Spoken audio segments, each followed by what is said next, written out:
The Department of Social Development in the Western Cape is calling for more partnerships to raise awareness on human trafficking in the province. The call came during a joint Trafficking in Persons Awareness Day event held at the Cape Town Interprovincial Bus Terminal.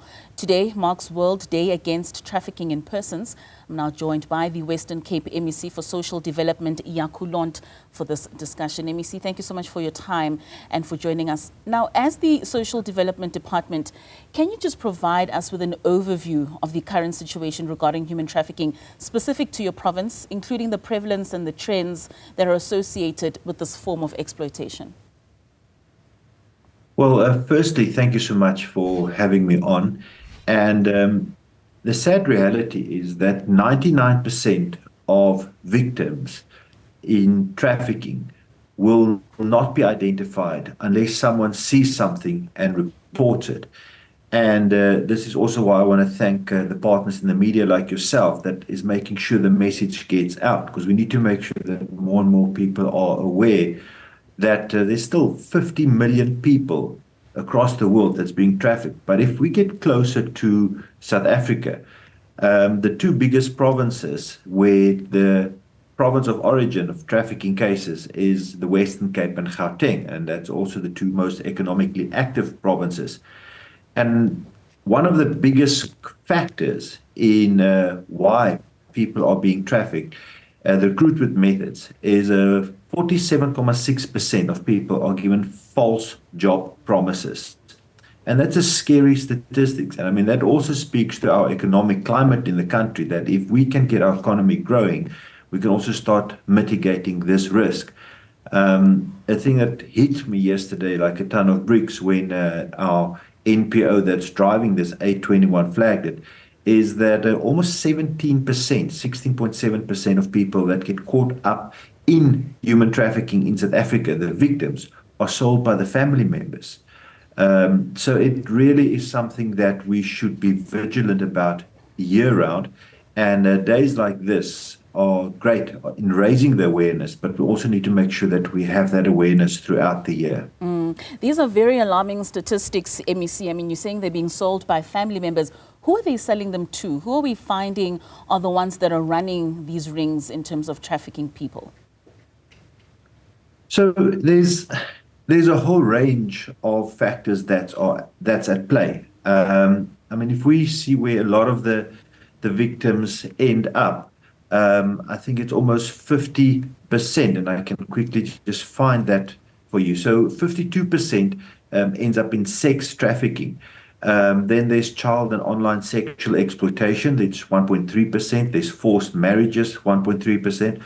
And I must, while I'm giving you these statistics, I must also credit the NPO 821 that is doing an amazing job, and they're also the ones that help to provide this. There's a forced begging, there's domestic servitude, there's a labor exploitation or forced labor that is almost 18.7%. And then there's about a 15% that is not specified or unknown. But the majority is sex trafficking, which is a massive concern. I mean, you mentioned 47% of those that are being trafficked for false job promises. What are other key indicators and red flags that vulnerable people should be looking out for in terms of potential cases of human trafficking? So I think we need to take one step back. If we see someone, and this is why I think it is so important that awareness gets raised, and why it's so important that we have partnerships. I mean, yesterday we had a partnership with PRASA, with the City of Cape Town, Department of Social Development, the South African Police Services. About 90% of victims were trafficked through transportation hubs. So these are people that make use of trains, buses, taxis, etc. And it's important that we are then vigilant because, like I indicated right at the beginning, 99% of cases are not being reported. And this is where the public needs to step up.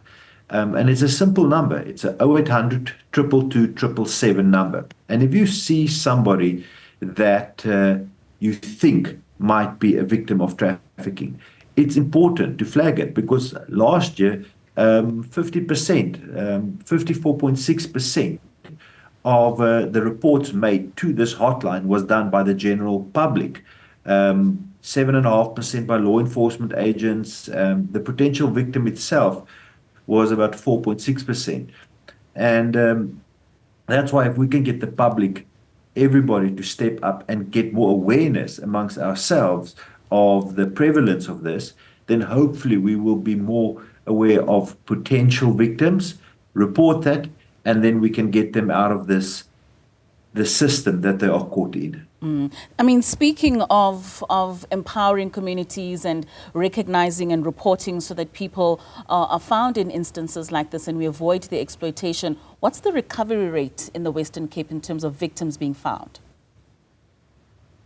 So there are experts in the field that can speak to this a lot more. But I mean, during the 2023-2024 period, 13 survivors of human trafficking access support services from DSD-funded shelters for victims of violence and abuse in the Western Cape.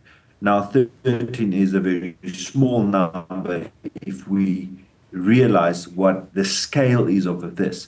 But then again, we go back that only 1% gets reported. So, I mean, we have the systems in place. Our partners are there ready to give the support.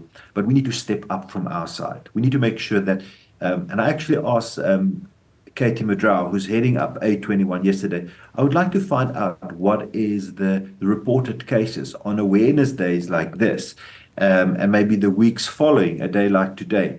And then we see how we can get to the same level throughout the year. Because maybe now for the next week, people will be vigilant. But in a month, 2 months from now, there'll be a tapering down. The attention will be on something else.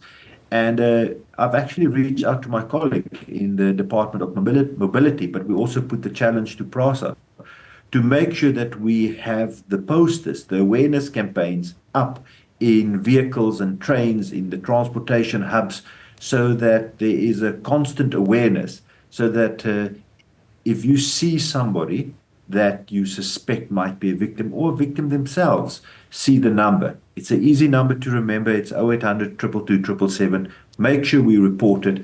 And let's rather be safe than sorry. That is one of my pleas as well. Let's get rather more reports in and let the professionals investigate this, then maybe let somebody slip through the crack, because at the moment, too many are indeed slipping through the cracks. Certainly. I mean, earlier you spoke of 15 million cases across the world. Does the Department of Social Development collaborate with many others in terms of a national, a regional and international partners to exchange information, maybe share resources and possibly just align strategies in addressing transnational elements of human trafficking? Yeah, so A21 is one of the largest organizations globally fighting human trafficking. Its Western Cape branch is one of our funded NPO partners in the victim empowerment space.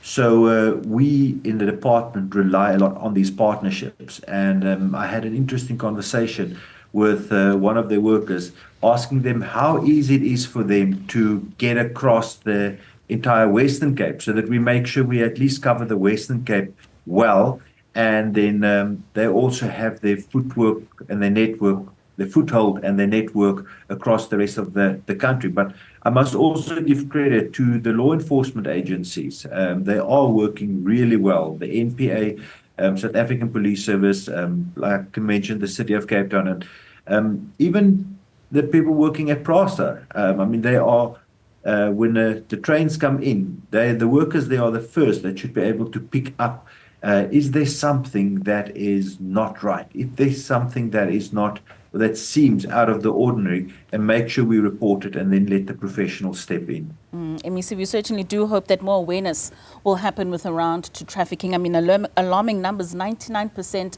of victims won't be found unless they have been identified by someone. So certainly want to keep discussing, and hopefully more partners will come on board in terms of finding those that have been trafficked. Thank you so much for your time. That was MEC for Social Development in the Western Cape, Jaco Londt.